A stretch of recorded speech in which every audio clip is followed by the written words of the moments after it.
This is intended to be a survival guide for the trash mobs around the first boss of Tazavesh. So starting off the gate, there's Gateward and Zo'phex, as well as 2 custom securities.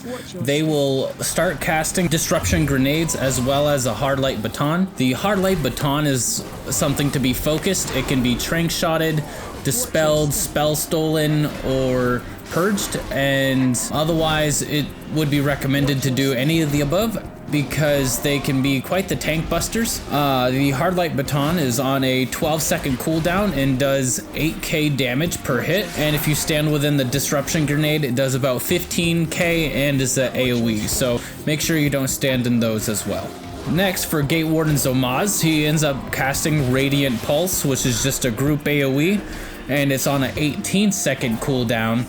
So there's really not much to do with him. You can't CC him or anything. You just kind of take the damage and DPS him down, but you definitely want to focus on the security guards first.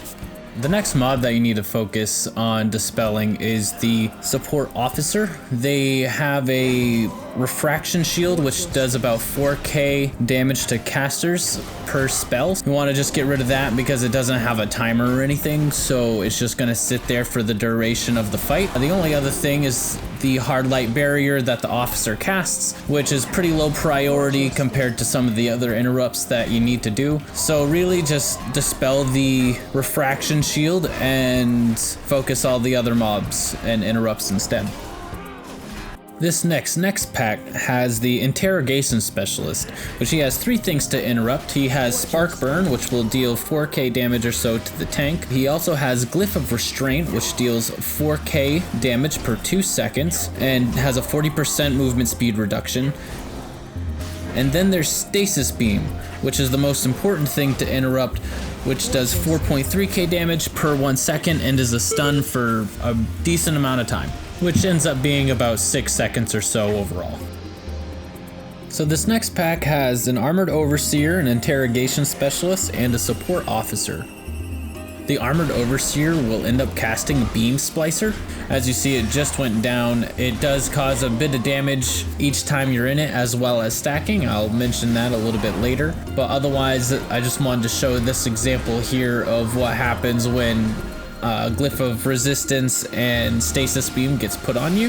Just kind of die really fast all at once, and just the prime example of why respecting the trash in this dungeon is kind of recommended.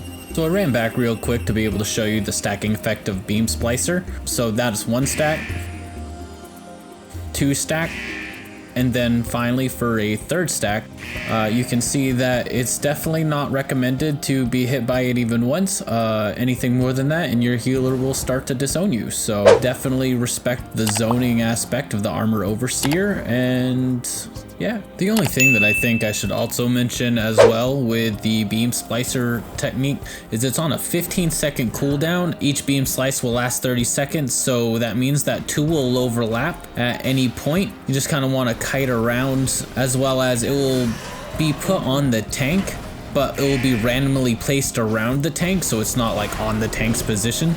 So it's kind of hard to predict where it's gonna drop, but you can guide it a little bit to make sure it's not in any inconvenient place. Other than that, that's really how to kind of deal with the zoning mechanic of the Armored Overseer, and definitely try to bring him away from the rest of the group so you don't end up putting yourself away from interrupting Stasis Beam and then getting your party killed off one by one due to ranged interrupts not getting hit. And what I mean by the rest of the group, I really mean just this area in front of where the boss fight takes place. There ends up being 3 specialists, a security guard, and 2 officers, and it can be really overwhelming and a lot of interrupts to take care of, so definitely need some AoE CC in there as well to just kind of help mitigate everything.